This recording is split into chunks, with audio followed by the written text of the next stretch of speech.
All right, everybody, put on your seatbelts because this set is huge. Lots of pieces in it. I'm going to try to give you an overview without making this too long, but you're going to love it. This is our Halloween DIY sign set. With the elements in this set, you're going to be able to make signs like this. I'm here for the booze. Maybe a happy Halloween like this with a bat on it, fence, some ghosts, maybe a witch at the top. You can make this gorgeous one. Welcome, foolish mortals, with a spider web, a spider, the text. How about Happy Halloween with a witch's hat like this? There's also several ones that you can choose to make to stand up like this. You can do it with or without the tab on the bottom. Happy Halloween's got a ghost, a bat, cat, witch, jack-o'-lantern, several other things in there as well to make these. And there's just so many more pieces in this you're absolutely going to love. And then it also comes with my free plate stand, so you can stand these if you want to display them on a mantle or by the door or whatever you want. Of course, there's also, I forgot this one. There's a door hanger like this. It says, welcome scaredy cats. And you can hang this on a hook on your door, or you can just hang it on the wall. But these are awesome. You're going to love this, and you can make so many things with the elements. So let's jump into the file and talk through them. And let's see all the things that you can make with this one.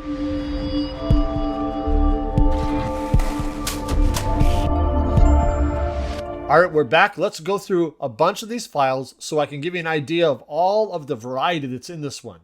Let's start with the folder that's called DIY Sign Set Elements.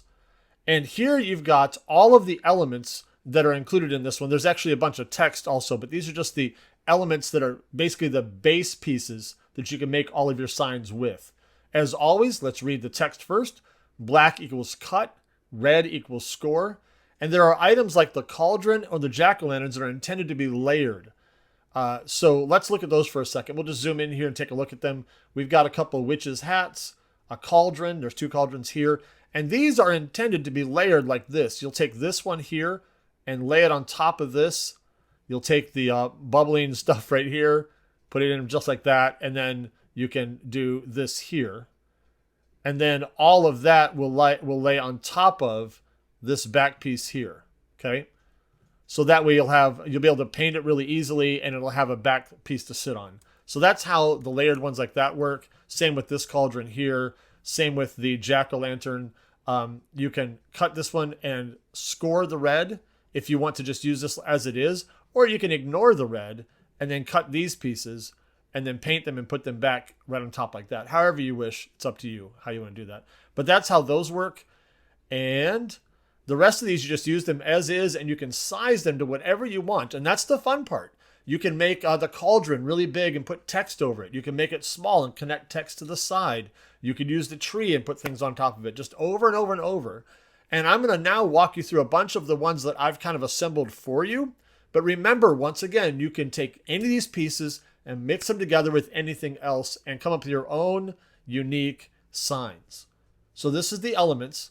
So let's go and grab, let's look at the next one, this Happy Halloween connected sign. This one's pretty straightforward. You don't edit anything about this. I just took a bunch of the elements and connected them all together in one layer.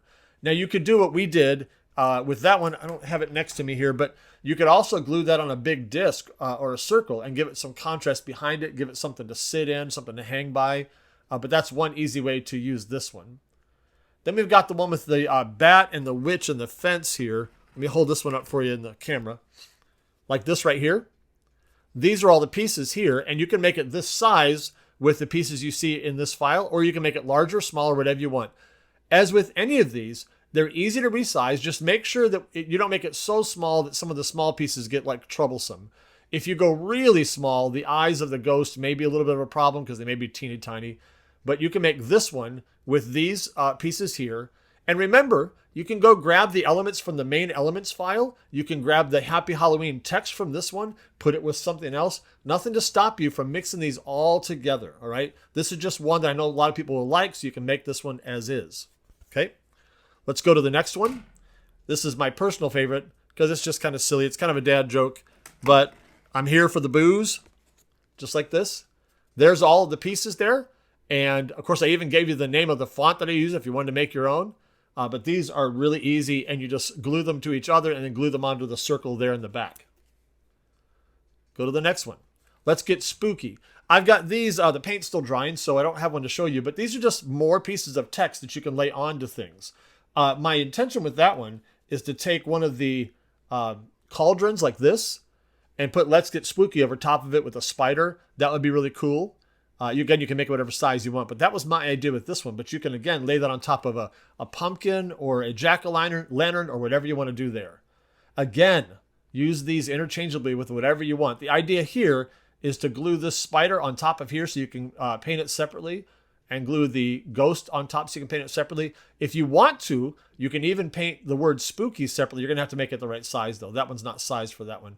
But you see how you can make different layers separate so that you can paint them more easily. Let's keep going here to the right. You got the plate stand. This is important. This is included. It's free. And there's 4 different slot sizes that are already made in those files. So all you got to do is measure your materials, and then you can slide these things together just like this. They do not have to be tight. In fact, it's totally fine if it's loose, because the snugness or the tightness isn't really important. And you can just set the round signs like this one right in like that. And that's how that works. So I gave you 4 different sizes of slots. Use this one for free. I think you'll really like that one. Next, let's go to... oh yeah, this one. One of my personal favorites. The painting colors are just awesome. But Welcome, Foolish Mortals. This is just a combination of the spider web. That's, of course, all of these are parts of the elements are included. Spider web and the spider. And then you can use Welcome and Foolish Mortals separately if you want to. But this all goes together just like this. And it looks fantastic. Let's go to the next one. Oh yeah, so this one, I've got it all around me. I talked about this in the intro. But you can cut this one just like it is, and it'll come out this size right here. And you can hang this on a little hook, just like that, on a door or on a wall. Or you can just have it stand all by itself. You're welcome to make it smaller, like everything else. You can make it smaller. Just make sure that it doesn't burn out the small holes in the webs here if it gets too small. But that's that one, the Welcome Scaredy Cats. And then I believe we've got one more. Yeah. And then the Where's My Witches At? I don't have it here in front of me. But here's the one that... you saw in the pictures. We've got a big yellow disc and a black witch. And I also have here the cat connected to the top, to the front of the broom. So you can use this anywhere you want. There's the text, Where's My Witches At? If you want to put the split crescent moon with the clouds back there, you can. Or here's another crescent moon you can use. And then here's the witch without the cat. All right. So as you can see, there are so many choices in this one that you can put together almost endlessly. So I want you guys to have a lot of fun with them. We intend to kind of come back and maybe add a few more here in the future, because we just honestly ran out of time and we got tons of ideas. We couldn't get all in there. But as you can see, you can make a lot of things. So have a lot of fun with this one. Of course, as always, let me know if you have any questions, and I'd love to see what you make with them. But until then, as always, I'll see you in the next one.